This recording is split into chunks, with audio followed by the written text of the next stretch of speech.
Welcome to crypto market pulse. आपके साथ मैं हूं अयाज। क्रिप्टो मार्केट से आज की बड़ी खबरों के साथ चलिए देखते हैं आज के टॉप हेडलाइंस। बिटकॉइन 64,500 डॉलर्स के ऊपर। बिटकॉइन ईटीएफ में इंस्टीट्यूशंस की खरीदारी जारी। दुनिया के सबसे बड़े कस्टडी बैंक बीएनवाई ने लॉन्च की crypto staking service. BlackRock launch करेगा अपने यूरोपियन मनी मार्केट फंड्स के tokenised versions. Crypto regulation, stable coins और टोकनाइजेशन पर पार्टनरशिप को और मजबूत करेंगे अमेरिका और ब्रिटेन। बिटकॉइन इस वक्त 64,500 डॉलर्स के ऊपर ट्रेड कर रहा है। पिछले 20 घंटों में बिटकॉइन करीब 1% बढ़ा है। ऑयल प्राइसेस में गिरावट, यूएस ट्रेजरी यील्ड्स में कमी और ग्लोबल रिस्क सेंटीमेंट में इंप्रूवमेंट की वजह से बिटकॉइन 64,000 डॉलर्स के ऊपर स्ट्रेंथ दिखा रहा है।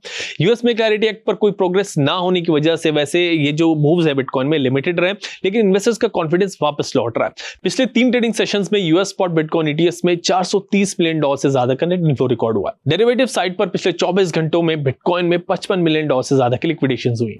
दुनिया का सबसे बड़ा कस्टडी बैंक बीएनवाई अपने डिजिटल एसेट कस्टडी प्लेटफॉर्म पर क्लाइंट्स के लिए स्टेकिंग सर्विस शुरू करने जा रहा है। इसके लिए बीएनवाई ने crypto financial services firm Galaxy के साथ पार्टनरशिप की है। इंस्टीट्यूशनल क्लाइंट्स बीएनवाई के प्लेटफॉर्म पर कस्टडी में रखे अपने क्रिप्टो एसेट्स को स्टेक कर सकेंगे। स्टेकिंग में इन्वेस्टर्स अपने क्रिप्टो टोकन्स को ब्लॉकचेन नेटवर्क पर लॉक करते हैं, जिसके बदले उन्हें स्टेकिंग रिवॉर्ड्स मिलते हैं। दुनिया का सबसे बड़ा एसेट मैनेजर ब्लैक रॉक अपनी यूरोपियन मनी मार्केट फंड्स के टोकनाइज्ड वर्जन्स लॉन्च करेगा। इसके लिए कंपनी जेपी मॉर्गन के ब्लॉकचेन इंफ्रास्ट्रक्चर को यूज करेगी। इसमें पाउंड स्टर्लिंग, यूरो और यूएस डॉलर शेयर्स को टोकनाइज किया जाएगा। इसका मकसद इंस्टीट्यूशन इन्वेस्टर्स को तेज और 24 घंटे फंड्स ट्रांसफर फैसिलिटी प्रोवाइड करना है। यूएस और यूके स्टेबल कॉइन्स, टोकनाइजेशन और क्रिप्टो रेगुलेशन पर अपनी पार्टनरशिप को और मजबूत कर रहे हैं। दोनों देशों के फाइनेंशियल रेगुलेटर्स के बीच लंदन में बातचीत हुई, जिसमें डिजिटल एसेट से जुड़े रूल्स को लेकर पॉलिसी कोऑर्डिनेशन बढ़ाने की बात की गई।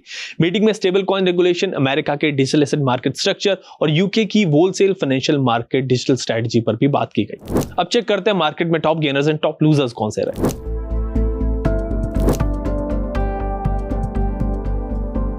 अब बारी है रेजिस्टेंस एंड सपोर्ट लेवल्स की। बिटकॉइन का रेजिस्टेंस लेवल है $65,000 से $65,800 के बीच। सपोर्ट जोन है $63,000 से $64,000 के बीच। इथेरियम का रेजिस्टेंस जोन है $1940 से $1970 के बीच। सपोर्ट जोन है $1850 से $1880 के बीच।